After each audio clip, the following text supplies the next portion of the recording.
Halo teman-teman, di seri kali ini kita akan mencoba sesuatu yang baru ya. Jadi di seri ini kita akan lebih membahas tentang CSS gitu. Oke, kemudian sebenarnya seperti biasa ya. Jadi kita ada prerequisite, terus itu adalah teman-teman bisa menggunakan HTML basic ya. Terutama itu sangat disarankan terlebih dahulu sebelum teman-teman berlanjut ke CSS gitu. Kemudian yang kita akan pelajari itu diantaranya adalah intro CSS gitu. Dan kemudian CSS itu sebenarnya apa? Oke, jadi kita kalau merujuk ya, CSS itu apa? Jadi CSS itu cascading style sheet ya. Pada intinya dia akan merubah tampilan gitu. Kalau kita bilang HTML adalah sebuah skeleton di manusia atau rangka. Nah, di CSS itu adalah pakaiannya gitu, fashionable-nya gitu. Jadi kita bisa membuat perubahan tampilan tuh dengan CSS. Oke, kemudian bagaimana cara kita nge-implement CSS ini di HTML gitu ya. Dan caranya tuh juga ada banyak. Pertama, ada inline. Jadi inline itu di dalam tag, ya kan? Jadi in itu di dalam, line tuh baris di dalam baris ya. Berarti di dalam tag. Kemudian ada outline. Kalau ini dalam baris berarti outline di luarnya. Jadi nanti kita akan naruh itu di head gitu. Dan kemudian itu ada namanya external. Ya artinya eksternal ya juga berarti kan di luar filenya gitu. Jadi kita buat file CSS sendiri gitu. Dan jadi kita sebenarnya kalau untuk rekomendasi sendiri itu kita menyarankan pakai external CSS. Dan itu kenapa? Karena ada alasan tersendiri. Pertama tuh easy to maintain. Jadi kalau teman-teman nih itu kita akan membuat inline ataupun outline, itu kalau kita mau pindahin kodenya ke file HTML lain itu akan ribet dan susah gitu. Pertama itu alasannya. Dan yang kedua itu adalah clean code. Jadi seperti yang di awal, kalau kita naruh semua style itu di HTML, ya kodenya nggak rapi gitu dan nggak enak untuk dilihat. Kemudian kalau kita naruh filenya itu khusus untuk file CSS sendiri itu adalah reusable gitu. Dan mungkin kita akan coba untuk praktek gitu kan. Nah, di sini kita sudah biasa menyiapkan Visual Studio Code dan kita akan new file ya. Kita bisa kayak namain dia index.html gitu. Dan seperti biasa kita buat project gitu. Misalkan di sini belajar CSS gitu.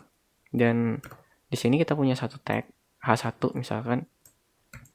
Ini tulisan yang akan berubah karena CSS. Mungkin kayak gitu. Dan kita akan mencoba untuk yang pertama inline. Berarti kita di dalam H1 kita kasih style.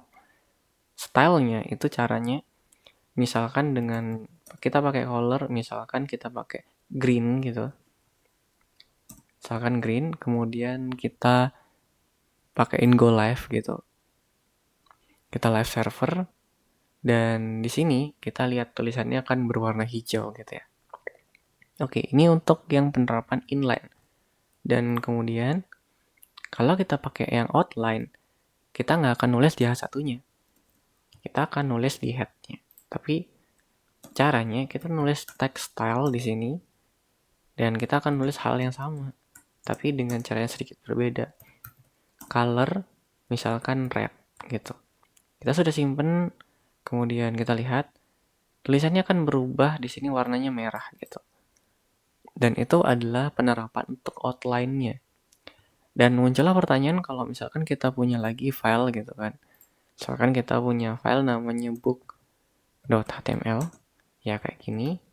Bayanginnya tuh gini, kalau misalkan nih satu tag, kita di dalamnya nih, anggaplah kita punya H1-nya tuh banyak gitu. Kita taruh nih style. Satu, karena kelihatannya nggak enak. Kemudian kedua, kita kopas-kopas gitu kan ke file HTML lain, itu nggak efisien. Nah, kemudian kalau style kayak gini, sama juga kasusnya. Dan cara untuk ngakalin yang best practice adalah dengan cara kita membuat file CSS sendiri. Jadi kita klik kanan, bisa juga new file, misalkan kita buatnya style.css. Oke, di sini kita kasih properti yang sama, misalkan H1.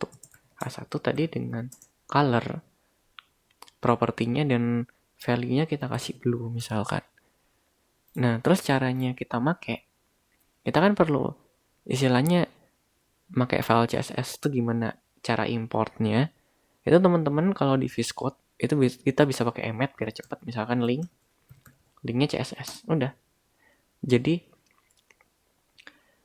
ini ada rel, ya kan, relationship-nya tuh apa, hubungan file HTML ini dengan link itu apa, dia berubah style sheet.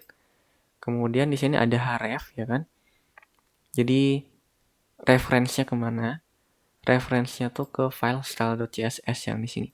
Kalau namanya bukan style CSS, teman-teman merubah nih namanya sesuai yang teman-teman rubah gitu. Oke, kita simpan, kemudian kita lihat tulisannya akan berwarna biru. So that's it's yang namanya CSS gitu. Kita recommended bahwa teman-teman bahwasannya selalu membuat file CSS dan kita akan import gitu. Jadi kalau di book kita mungkin pakai yang ada di sini, itu gampang aja. Jadi kita tinggal masuk ke sini, udah kita link .2 CSS. Udah selesai gitu. Kita balik lagi ke PowerPoint. Itu masuk semua, tadi isi to maintain-nya udah, clean code-nya enak dilihat, dan reusable. Oke, kemudian kita nggak lengkap kalau bilang sebuah intro tuh tanpa sintaksnya, ya kan? Jadi sintaksnya tuh gimana? Jadi prerequisite, ya kan? Jadi teman-teman tuh minimal sudah mengerti intronya yang tadi. Dan sekarang kita akan membahas sintaksnya gitu. Oke, kemudian di sini misalkan kita punya H1 lagi.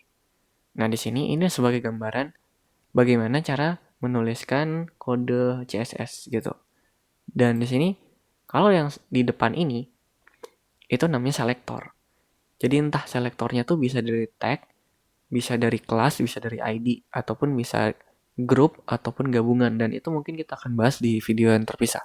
Oke, kemudian ini adalah selektor. Teman-teman pahami aja kalau di kirinya itu pasti selektor. Dan kemudian kalau kita ngisi sesuatu, itu biasanya kita pakai kurung kurawal dan baru isinya.